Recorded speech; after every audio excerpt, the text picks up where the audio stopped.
안녕하세요. 박래호TV 안전운전 360 박래호입니다. 화물운송 종사 자격증 따신이라고 여러분 공부 열심히 하고 계시죠? 조금만 열심히 하시면 여러분 한 방에 합격할 수 있습니다. 자, 지난 시간에도 우리가 도로교통법 관계의 기초적인 것부터 쭉 흔히 같이 공부를 했습니다만, 오늘은 도로교통법 제4강자, 전체 강의는 5강자가 되겠습니다. 문제부터 풀어보도록 하죠. 다음 중 도로교통법상 자전거 도로에 대한 설명이 올바른 것은 그랬어요. 어떤 문제로 예제가 나왔을까요? 1항, 자전거와 보행자도 통행할 수 있도록 분리대, 연석, 기타 이와 유사한 시설물을 설치한 도로.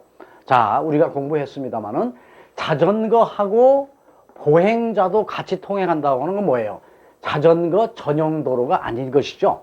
자전거와 보행자도 같이 다닌다고 하는 것은 자전거하고 뭐예요? 보행자 겸용도로죠. 겸용도로이다.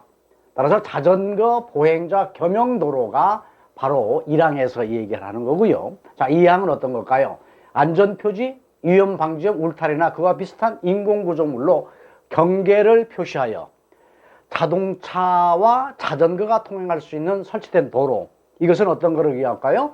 차로에 어떤 연석이나 분리대가 없이 자전거도 다닐 수 있도록 한쪽 편에 만들어 놓은 거죠. 이것은 자전거 전용 도로가 아니고 자전거 도로가 아니란 말이죠. 자전거 차로라고 하는 것을 얘기하는 겁니다.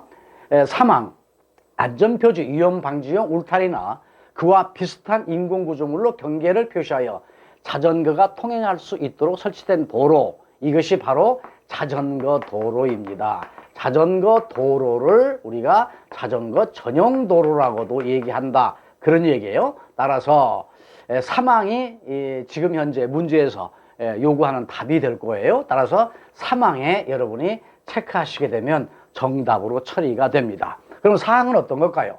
자전거 및 원동기 장치 자전거만 통행할 수 있도록 설치된 도로. 이런 도로는 없습니다.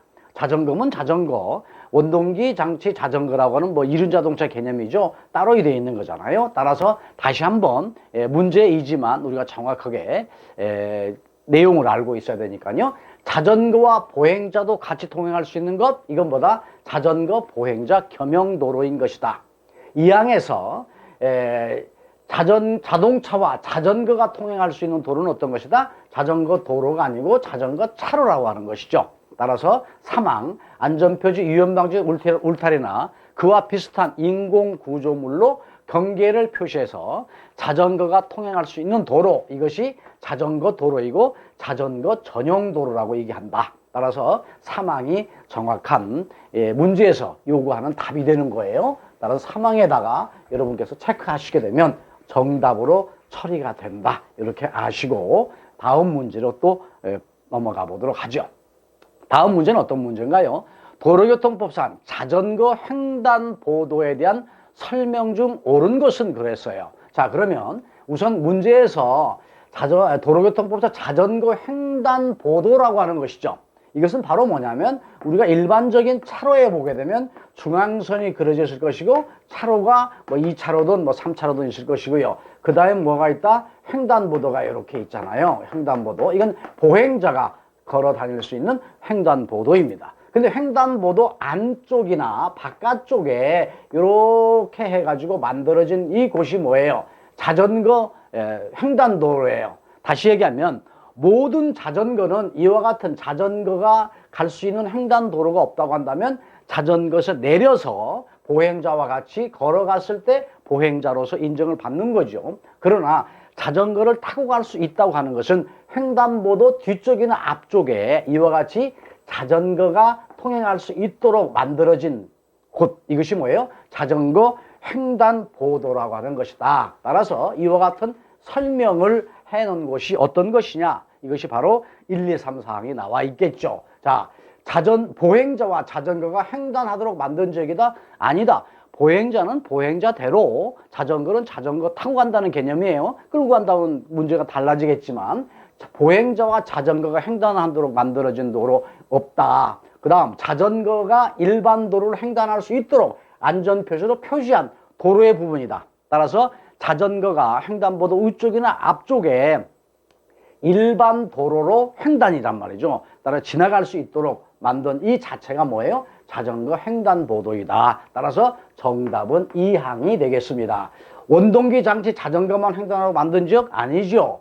그 다음에 도로교통법상 횡단보도와 자전거가 횡단보도는 같은 것이고 도로를 횡단할 수 있도록 안전표시로 표시한 도로 이것도 아니라는 것이죠. 결과적으로 자전거가 일반 도로에서 자전거를 타고 횡단할 수 있는 곳 이것이 바로 뭐다? 자전거 횡단보도. 따라서 여기서 정확한 답은 2항으로 체크하시게 되면 정답이 되는 것입니다. 따라서 이와 같이 자전거의 개념도 정확하게 알아두시기 바랍니다. 그러면 우리가 자전거는 일반적으로 자전거를 타고 간다고 하는 건 뭐예요?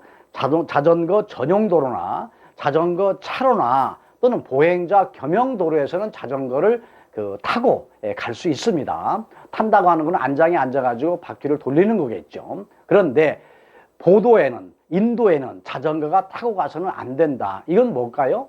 자전거가 자동차가 되었기 때문이에요. 따라서 자전거라고 하는 것은 보도에서는 타고 갈 수 없다. 끌고 가는 것은 괜찮겠죠. 따라서 인도라고 하는 보도에서는 일단은 자전거는 타고 가면 안 된다. 끌고 갈 수는 있다. 그런데 보도 통행이 가능하다고 하는 건 뭐예요? 자전거를 타고 갈 수 있는 경우도 있다 그런 거예요. 도로교통법상 어떤 경우에 인도로 자전거를 타고 갈 수 있느냐? 어린이, 노인, 신체 장애인입니다.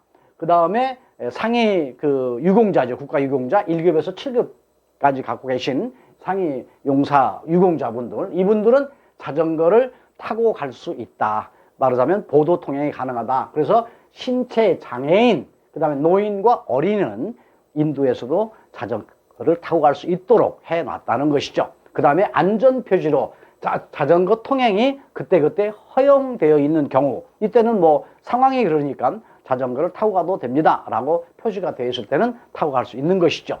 그 다음에 도로의 파손이라든가 도로공사 또 그 밖에 어떤 장애 등으로 인해서 도로로 도저히 자전거를 타고 갈 수 없는 경우, 이런 경우에만 자전거를 타고 인도라고 하는 보도로 갈 수 있다. 정확하게 여러분이 이해해 두시기 바랍니다. 문제를 풀어보도록 하죠. 도로의 차로 및 중앙선 등을 설치하는 기관장은 그랬어요.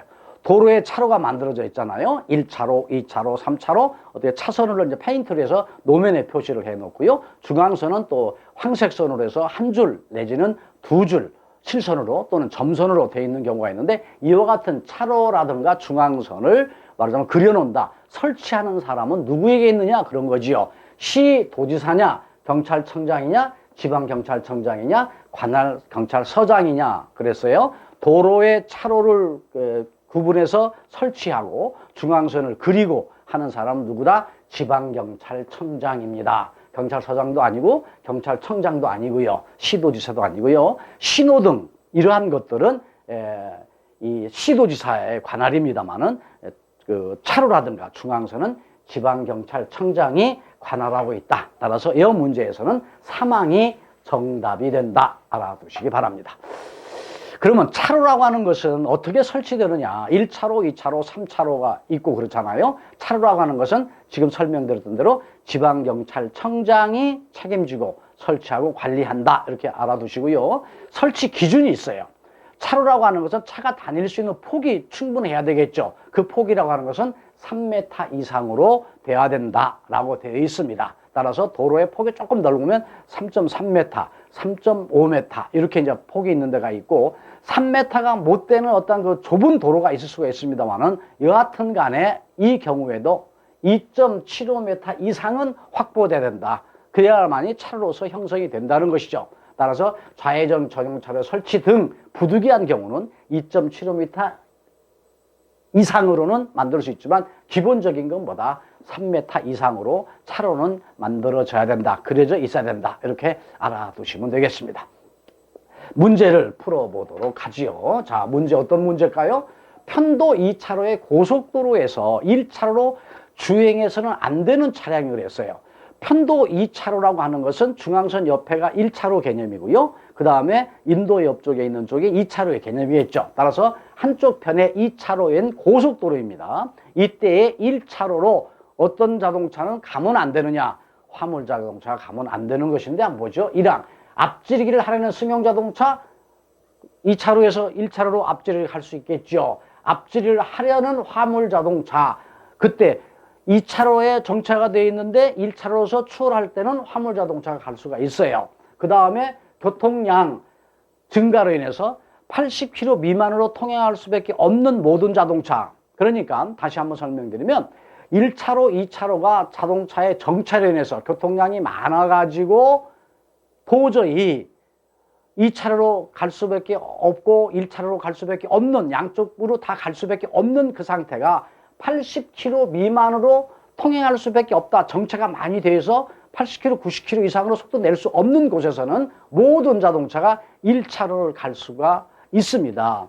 그 다음에 정상적으로 주행하는 화물자동차, 정상적으로 주행해야 되는 화물자동차는 1차로, 2차로를 충분히 갈 수 있는 여건이 된다는 게 정상적으로 주행한다는 것이죠.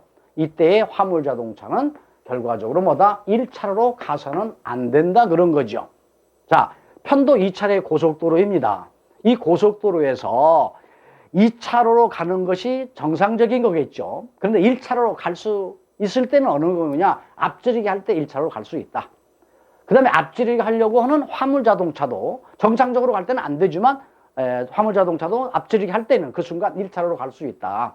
그 다음에 1차로, 2차로가 어떻게 보면 교통 체증에 의해서 시속 80km 이상으로 속도를 내지 못하는 그런 경우에는 화물자동차도 1차로로 갈 수가 있다. 모든 자동차가 갈 수 있다는 것이죠. 그래서 화물자동차는 정상적인 운행을 할 때는 2차로로 가야 되지 1차로로 가면 안 된다. 다만 교통정체가 많아가지고 시속 80km 이상의 속도를 내지 못하는 그런 환경에서는 화물자동차도 1차로로 갈 수 있다. 모든 자동차가 갈 수 있으니까요. 따라서 이 문제를 정확하게 여러분이 이해하시고 알아두셔야 되는데 자주 이 문제가 나오고 있고 나올 수 있는 문제예요. 그래서 1항, 2항, 3항, 4항 여기에서 정답만 딱 찍어낸다고 하지 마시고 맞는 것은 어떤 것인가 그 맞는 거에 대한 이해를 충분히 하시게 되면 어떤 문제가 나와도 어떻게 문제가 이제 돌려서 나온다 하더라도 여러분이 충분하게 답을 찾아낼 수 있다 이렇게 보면 되겠어요. 자, 그러면 차로에 대한 개념에서 우리가 차로에 구분을 해놨어요. 도로교통법상에 어떻게 되느냐, 고속도로가 아닌 도로부터 우리가 검토를 한번 해보죠.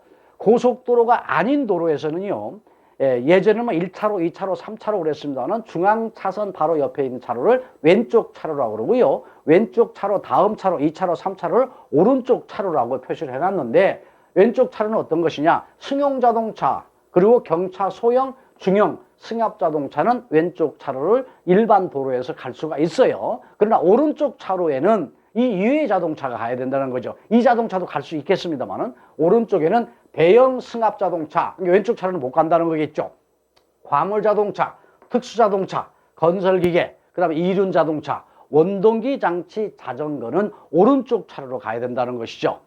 그리고 왼쪽 차로로 갈 수 있는 자동차는 승용자동차 및 경차, 소형, 중형, 승합자동차는 왼쪽 차로와 오른쪽 차로로 갈 수가 있습니다. 왜냐하면 우회전하면서 빠져나갈 때는 오른쪽 차로로 가야 되겠죠. 그러나 어느 경우에도 고속도로가 아닌 일반 도로에서 화물자동차나 대형 승합자동차는 왼쪽 차로로 가서는 안 된다.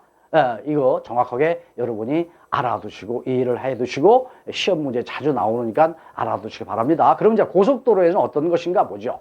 고속도로의 편도 2차로입니다. 편도 2차로에서 1차로는 조금 전에 설명드렸던 대로 앞지를 하는 모든 자동차, 다만 교통량이 많아가지고 부득이하게 80km 미만으로 갈 수밖에 없는 통행이 많았을 때죠. 차가 많아가지고 이때는 앞지르기 하는 경우이든가 또 80km 미만으로 갈 수밖에 없는 그쪽에서는 그 상태에서는 고속도로 편도 2차로에서 1차로를 갈 수가 있다. 이렇게 여러분이 확실하게 알고 계셔야 될 것 같아요. 그 다음에 2차로에는 어떻게 해요? 모든 자동차 언제든지 갈 수 있다. 이것이 이제 고속도로 편도 2차로의 개념이에요. 그러면 편도 3차로가 이상이 되는 고속도로가 있죠. 이때는 어떻게 되어 있느냐? 1차로는요.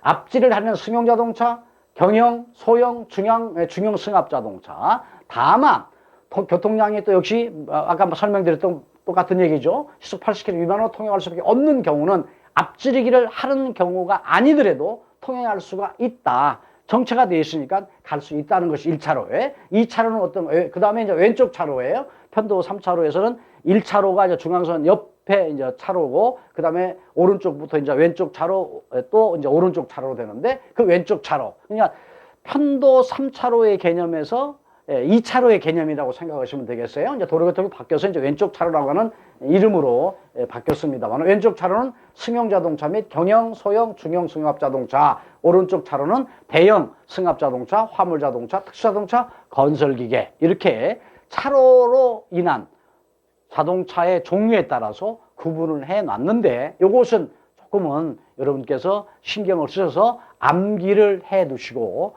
확실하게 알아두셔야 되는데, 이거에 의한 문제들이 여러 방면으로 많이 출제되고 있고 많이 나오는 문제고, 아차하면 헷갈리는 문제가 될 수 있으니까 정확하게 여러분이 공부해 두시기 바랍니다. 자, 문제 하나 풀어보도록 하죠.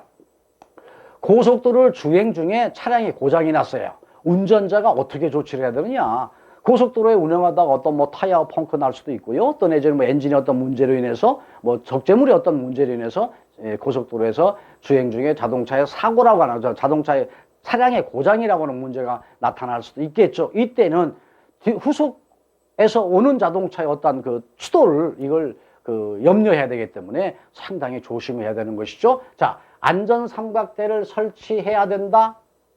적색의 섬광 신호와 전기제 등 전기 제품으로 되어 있는 불꽃 신호를 해야 된다. 사방 500m쯤에 식별할 수 있는 섬광 신호, 번쩍번쩍하는 섬광 신호를 해야 된다. 그 다음에 적색 깃발을 설치한다. 자, 고속도로에서 운행 중에 화물 자동차가 고장이 났어요. 일단은 그 차를 고치기 이전에, 또 다른 자동차에 견인되기 이전에 운전자로서의 제2차의 어떤 사고가 발생되지 않도록 조치를 해야 되는데, 어떻게 한다? 안전삼각대 당연히 설치해야 되죠. 적색의 섬광신호, 번쩍번쩍하는, 그 다음에 전기 제품으로 되어 있는 불꽃신호, 그 다음에 사방 500m 지점에서도 식별이 가능한 어떤 섬광, 이렇게 번쩍번쩍하는 신호를 해야 된다는 건 당연한 것이죠. 따라서 고속도로에서 차량이 고장났을 때 운전자로서 조치해야 될 거예요. 그러나 적색 깃발을 설치한다? 이것은 아니다. 따라서 고속도로 주행 중에 자동차가 고장이 났다? 운전자가 조치하지 않아도 되는 것 뭐다? 적색 깃발을 설치를 한다. 이것이 틀린 답이 되겠죠. 따라서 사항으로 여러분이 체크하시게 되면 이 문제에서는 답으로 정확하게 정리가 될 걸로 봅니다. 자, 고속도로에서 고장이 났어요. 그러면 어떻게 할 것이냐? 한 번 더 설명하면, 안전삼각대 아시죠? 설치해야 됩니다. 차마다 가지고 다니도록 되어 있죠. 그 다음에 사방 500m 지점에서도 충분하게 볼 수 있는 적색으로 이렇게 그 불꽃 같은 것을 일으키는 섬광 신호를 해야 된다. 특히나 야간에는 잘 보이겠죠. 따라서 하도록 되어 있고요. 정확하게 알아두시면 되겠습니다. 문제로 풀어보도록 하죠. 자동차 전용 도로의 최고 속도와 최소 속도에 대한 제한을 올바르게 연결한 걸 그랬어요. 자동차 전용 도로입니다. 이때의 최저 속도, 그 다음에 최고 속도가 어떻게 정해져 있느냐, 그런 것이죠. 최고 속도 90, 시속이죠. 90km. 최소 속도 시속 30km. 최고 속도 시속 90, 최소 속도 50km. 최고 속도 100km, 최소 속도 30km. 최고 속도 100km, 최소 속도 50km. 자, 여러분 어떤 걸로 답을 선택하시겠죠? 알고 계시나요? 자동차 전용 도로에서 최고 속도는 90km입니다. 시속. 그 다음에 최소 속도는 어떻게 한다? 자동차 전용 도로에서는 최저 속도가 시속 30km예요. 따라서 1항이 바로 정답이 되겠습니다. 따라서 자동차 전용 도로에서 최고 속도와 최소 속도 정확하게 여러분이 알고 시험장에 들어가서 이 문제가 나오면 그냥 탁 체크해서 합격할 수 있도록 하시면 되겠습니다. 자, 그러면 도로에서 통행하고 있는 모든 자동차 속도의 개념에서 한번 정리를 해보죠. 일반 도로는 어때요? 60km 이내로 되어 있습니다. 편도 2차로 이상의 도로에서는 시속 80km 이내로 되어 있는데, 그것은 어느 경우에는요, 요새 이제 그 도심지 안에서는 30, 50이라고 하는 것으로 이렇게 그 표지판이 붙어 있는 게 있어요. 이건 어떤 걸 의미하는지 아시죠? 어린이 보호지역에서는 30km 이상의 속도로 가서는 안 됩니다. 그 다음에 이 지역에서는 도심 시내니까 50km 이상으로 가서는 안 됩니다. 이 속도 제한이라서 30, 50 운동을 지금 하고 있는 걸로 여러분 알고 계시죠? 그래서 일반 도로에서는 기본적인 것이 60km 이내로 되어 있다. 그러나 편도 2차로 이상의 도로에서는 80km까지 주는 데도 있습니다. 그러나 기본적인 것은 뭐예요? 도로교통법상 말씀을 드리면 일반 도로에서 60km다 이렇게 정리를 해 두시기 바라고요. 그러나 편도 2차로 이상의 도로에서는 그때에 그 경찰청장, 지방경찰청장에 의해서 80km로 지정된 곳도 있다. 그러나 일반적으로는 시속 60km 되는데 최근에는 도심지에서는 50km 이내로 되어 있는 곳이 있으니까 여러분이 운행하시면서 도로에 있는 표지판 잘 보시고 운행하시면 되겠습니다. 그 다음에 자동차 전용 도로에서는 조금 전에 설명드렸던 대로 최고속도 90, 최저속도 30km 시속 이렇게 되어 있다. 이렇게 알아두시면 되겠어요. 그러면 고속도로에서는 어떻게 일반적으로 속도 제한 표시가 되느냐? 편도 1차로에서는요, 최고속도 80km입니다. 고속도로예요. 최저속도 얼마? 50km. 자동차 전용 도로에서는 최저속도가 30이었지만 고속도로에서는 최고속도가 90이 아니고 80, 최저속도 50입니다. 편도 2차로 이상의 고속도로에서는 최고속도 얼마? 100km예요. 최저속도 얼마? 50km예요. 그러나 특수자동차라든가 위험물을 운반하는 자동차라든가 건설기계는 100km 되어 있는 것이 아니고 최고속도 얼마? 80km로 되어 있다. 이렇게 알아두시고요. 그 다음에 편도 2차로 이상의 3차로, 4차로 되는 고속도로 있잖아요. 이때는 경찰청장이 인정을 해서 최고속도 120km까지 주고 있는 곳도 있다. 그러니까 중부고속도로 같은 데는 뭐예요? 시속 최고속도가 얼마예요? 120km로 되어 있잖아요. 알아두시고요. 화물자동차, 특수자동차, 위험물 운반자동차 및 건설기계 차량은 최고속도 얼마? 90km, 최저속도 50km로 딱 규정되어 있으니까 여러분이 자격증을 따시는데도 확실하게 알아두셔야 되겠지만 화물자동차를 앞으로 운행하시면서 또 뭐 화물자동차만 운행하는 게 아니고 또 일반적으로 집에 있는 자가용 자동차, 승용자동차도 운전하시잖아요. 따라서 고속도로, 일반 도로에서 속도 제한이 어떻게 되어 있는가 이렇게 알아두시고요. 아차 하면 과속 오는 과정에서 어떤 뭐 이렇게 집에 범칙금 통고서가 오는 경우도 있고요. 또 내지는 뭐예요? 최저속도를 지키지 않아가지고 범칙금 통고서를 받는 경우가 있는데 그러한 불이익을 받지 않으시도록 하시고요. 또 정확하게 알아두시고 이런 문제들이 자주 출제되고 있으니까 알아두시기 바랍니다. 자, 전용차로라고 하는 걸 보시죠. 전용차로는요. 어떤 일정한 차만 가는 것을 전용차로라고 그래요. 버스 전용차로가 있고요. 그 다음에 다인승 전용차로가 있고요. 그 다음에 자전거 전용차로가 있잖아요. 그러면 버스 전용차로라고 하는 건 어떤 것이냐? 9인승 이상 승용자동차 및 승합자동차를 버스 전용의 개념이에요. 따라서 승용차 또는 12인승 이하의 승합자동차는 6명 이상의 승차한 경우로 한정을 해서 9인승 이상 승용자동차라든가 승합자동차를 이 자동차들은 버스 전용차로로 갈 수 있다 그런 거예요. 그러나 승용자동차 또는 12인승 이하의 승합자동차는 6명 이상의 승차한 경우 그런데 승용자동차의 이제 승차 정원이 5명 이상이니까 일반 승용자동차는 안 되는 거죠. 따라서 일반적으로 보면 12인승 이하의 승합자동차는 갈 수 있지만 그때의 승객 타고 있는 탑승자 얼마 운전자 포함해서 6명 이상이 승차한 경우로 한한다 이렇게 보시면 되겠고요. 다인승 전용차로가 있어요. 이것은 3명 이상 승차한 승용자동차나 승합자동차는 다인승 전용차로로 운행할 수 있다. 이 버스 전용차로나 다인승 전용차로를 만들어 놓은 이유는 도로는 적고 좁은 게 아니고 적은 거죠. 많지 않다는 거죠. 그런데 많은 자동차가 움직이다 보면 결과적으로 그 많은 사람이 이동하는 과정에서 정체로 인해서 시간적인 낭비가 많아서 만들어진 게 버스 전용차로, 다인승 전용차로 이렇게 만들어졌는데 자전거 전용도로는 역시 자전거만 다니는 도로인 것이죠. 따라서 전용차로라고 하는 것은 버스 전용차로가 있고 다인승 전용차로가 있고 그 다음에 자전거 전용차로가 있다. 근데 버스 전용차로는 어느 경우에 버스 전용차로로 갈 수 있는 것이냐, 그 다음에 다인승 전용차로는 어느 경우에 그 차로로 갈 수 있느냐 여러분이 알아두시기 바랍니다. 자, 그러면 또 운행 도중에 자동차가 견인할 때가 있어요. 견인할 때가 있는데 뭐 견인 자동차가 특수자동차죠. 특수자동차에 의해서 견인되게 되면 뭐 다른 얘기 없는데 총 중량 2톤 미만인 자동차가 다른 자동차를 견인할 때가 있어요. 이때는 결코 어느 정도 시속 30km 이상으로 운행해서는 안 된다. 적은 자동차 개념이잖아요. 2톤 미만인 자동차가 다른 자동차를 끌고 가는 거예요. 이때 30km 이상으로 운행해서는 안 된다. 그 다음에 이륜 자동차가 뭘 끌고 갈 수도 있죠. 이때도 어느 정도 25km, 시속 25km 이상으로 이륜 자동차가 가서는 안 된다. 따라서 견인할 때의 속도의 개념도 여러분이 알아두시기 바랍니다. 다음 보도록 하죠. 다음에 문제를 한번 보도록 하죠. 안개라든가 비가 왔어요. 또 눈으로 인해서 악천후라는 거죠. 이때 최고 속도 100분의 50. 그러니까 그때 최고 속도가 얼마예요?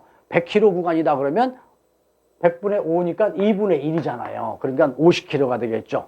이렇게 감속한 상태로 운행해야 될 경우가 아닌 것 그랬네요. 그러면 세 가지는 운행할 수, 20분의 1로 줄이라는 것이죠. 자, 보도록 하지요. 자, 폭우나 폭설, 안개 등으로 가시거리가 100m 앞에도 잘 안 보인다. 이때는 어떻게? 2분의 1로 최고 속도, 지정되어 있는 그 최고 속도에 2분의 1로 감속해서 가야 되겠죠. 그 다음에 노면에 눈이 20mm 이상 쌓여 있어요. 눈이 쌓여 있다. 잘 위험하죠. 따라서 속도 반으로 줄여야 됩니다. 그 다음에 노면이 얼어 있는 경우 역시 속도를 2분의 1로 줄여야 돼요. 비로 인해서 노면이 젖어 있다. 이건 그렇게 속도를 2분의 1까지 줄일 필요는 없는 것이다. 이거 다음에 설명이 되겠습니다만 일단은 눈이라든가 비 악천후예요. 안개로 인해서 충분하게 시야가 확보가 안 됐을 때 2분의 1로 속도를 규정 속도에서 줄여야 된다는 것은 어느 경우다?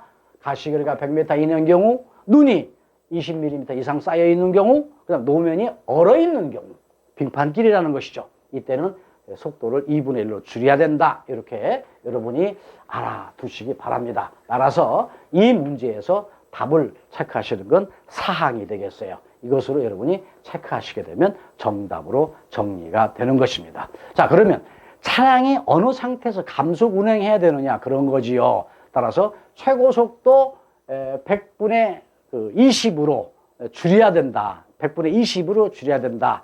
라고 하는 것은 어느 경우이냐? 비가 내려서 노면이 젖어 있는 경우에 눈이 20mm 미만으로 쌓여 있는 경우는 100분의 20으로만 줄여주면 돼요. 그러나 최고 속도에서 반절을 속도에 규정되어 있는 속도에서 반절을 줄여서 운행하라는 건 아까 설명드렸던 대로 폭우, 폭설, 안개 등으로 가시거리가 100m, 눈에 보이는 게 100m가 안 돼. 이때는 어떻게 해요? 감속을 반절로 줄이라는, 감속하라는 거죠. 그 다음에 노면이 얼어있다, 빙판길이다. 노면에 눈이 20mm 이상 쌓여 있는 경우, 이때는 2분의 1로 규정 속도에서 규정되어 있는 원래 표지판이 있을 거 아니겠어요? 거기에서 2분의 1로 줄여서 운행해야 된다. 정확하게 알아두시고, 이런 문제들은요, 안전 운행이라고 하는 과목에서도 많이 다루고 있으니까 정확하게 여러분이 알고 계셔야 되겠습니다. 자, 문제 하나 풀어보도록 하죠. 차량이 앞지기를 해서는 안 되는 곳이 있어요. 어느 경우에는 앞지르기 하면 안 될까요? 자, 보시죠. 교차로에서 앞지르기 하면 될까요? 안 되지요. 터널 안에서 앞지르기 하면 될까요? 안 되죠. 다리 위에서도 앞지르기 해서는 안 됩니다. 일방 통행로에서는 그냥 뭐 어떻게 앞지르기 여유가 있으면 앞지르기를 할 수가 있다. 그러나 교차로에서, 터널에서, 도로 위에서는 앞지르기 해서는 안 되죠. 따라서 앞지르기 해서는 안 되는 것, 그랬으니까 일방 통행로는 앞지르기를 해도 된다. 그 대신 뭐 사고 나지 않고 전방에 아무 이상이 없을 때 해야 되겠죠. 따라서 정답은 사항으로 여러분이 체크하시면 되겠습니다. 자, 그러면 진로를 양보해야 된다는 양보의 의무가 있어요. 자, 뒤따라오는 차보다 느린 속도로 가려는 경우, 뒤는 막 빨리 오려고 그러고 내가 어떻게 해? 내가 천천히 갈 수밖에 없잖아요. 적재물이나 이런 걸로 인해서. 그때는 어떻게 해? 양보를 해야 되겠죠. 양보를 하세요. 그 다음에 비탈진 좁은 도로에서 자동차가 서로 마주오고 진행하는 경우, 그냥 고집하다 보면 서로 이제 부딪히는 접촉사고 내잖아요. 양보하셔야 되겠죠. 동승자 차량, 물건을 실은 자동차에 동승자가 없고 물건을 실지 않는 자동차. 그러니까 사람이 두세 명 타고 있다. 또 어떤 화물을 싣고 있다. 그 자동차에게 동승자가 없고 그 다음에 물건을 실지 않고 가는 그 자동차가 양보해야 된다 이런 얘기예요. 교통정리가 없어요. 어떤 신호등이라든가 이런 게 없는 상태의 교차로가 있잖아요. 이때 양보 운전해야 될 의무가 있어요. 이 의무를 지켜야지 않으면 사고가 났을 때 과실 비율에 의해서 책임의 어떤 한계가 달라지니까 정확히 알아두십시오. 이미 교차로에 들어가 있는 차에게는 어떻게? 내가 양보해야 되겠죠. 당연히 양보해야 되고요. 폭이 넓은 도로에서 진입하고 있을 때 내가 폭이 좁은 도로에서 나갈 때는 폭이 넓은 데서 오는 자동차에 양보를 해야 될 의무가 있습니다. 그 다음에 우측에서 진입하는 자동차한테는 양보를 해야 된다는 것이죠. 그 다음에 좌회전할 때는 좌회전하거나 또는 직진하거나 할 때 우회전하려는 차에게 우회전이 우선이에요. 따라서 직진 시에 직진을 한다든가 직진을 한다든가 할 때에 우회전하는 자동차가 있다고 한다면 우회전하는 자동차에게 양보해라 이렇게 의무가 있습니다. 따라서 이 교통사고가 발생되면 가해자, 피해자를 나눠야 되고 또 어제는 그에 따른 과실의 여부가 몇 대 몇 따지잖아요. 이때에 중요한 것이 뭐예요? 양보의 의무를 지켰느냐 안 지켰느냐를 따져서 가해자와 피해자 또 과실의 여부를 따지는 것인데 그때에 이 사항이 아주 절대적인 것이라는 것이죠. 따라서 이것을 정확하게 지키면서 운전한다는 것이 바로 안전운전이 된다 이렇게 보시면 되겠습니다. 자, 그러면 다음 내용으로 봐죠. 앞지르기는 어떻게 해야 되느냐는 거죠. 앞지르기 방법이에요. 이것은 도로교통법에 딱 정해져 있는 거죠. 어느 경우에든지 앞차의 좌측을 통해서 앞지르게 된다. 그러니까 편도 2차로로 간다면 2차로에서 1차로로 앞지르기를 해야 되지 우측 차로 갓길통을 통해서 앞지르기 해서는 안 되도록 되어 있어요. 따라서 앞지르기 방법은 앞차의 좌측을 통해서 앞지르기를 해야 된다. 정확하게 알아두시고요. 앞지르기를 해서는 안 되는 곳이 있어요. 아까 설명을 좀 드렸습니다만 어떤 것이다? 교차로에서는 어떤 경우에도 앞지르기를 해서는 안 됩니다. 터널 안에서 앞지르기하면 안 되죠. 터널 안에는 거의 다 실선으로 하얀 선이 그려져 있잖아요. 해서는 안 되고요. 교량 위, 다리 위에서도 역시 앞지르기를 해서는 안 되는 것이다. 정확하게 알아두시고 이것이 문제로 자주 나와요. 자주 나오고 있으니까 역시는 확실하게 알아두시기 바라고요. 그 다음에 도로에 구부러진 곳, 비탈길의 고갯마루 부근이라든가 또는 가파른 비탈길의 내리막이라든가 그 다음에 또 이제 지방경찰청에 그때그때 안전표시로 앞지르기 해서는 안 됩니다 라고 표시되어 있는 곳이 있어요. 따라서 이와 같은 도로교통법에 정해져 있는 4가지 항은 앞지르기의 금지 장소다. 정확하게 알아두시고요. 앞지르기의 금지 장소에서 앞지르기 하다가 사고가 나게 되면 교통사고 처리 특례법 12개 항목에 의해서 형사처벌까지 받는 크나큰 문제로 야기될 수 있으니까 운행상에서도 안전을 지키시기 바랍니다.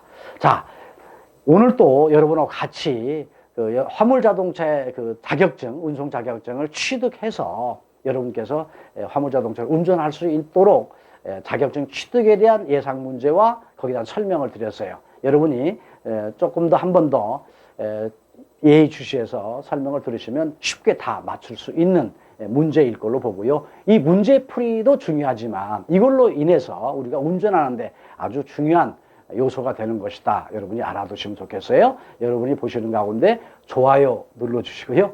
구독 눌러주시면서 또 다음 편에서 여러분하고 같이 공부할 수 있도록 하겠습니다. 다음 편 제6강자가 되겠죠. 도로교통법 아직 좀 남았어요. 도로교통 5항 다음 편에서 여러분하고 같이 공부하는데 제가 여러분의 길잡이가 되도록 노력하겠습니다. 여러분 건강하시고요. 다음 편에서 만나 뵙겠습니다.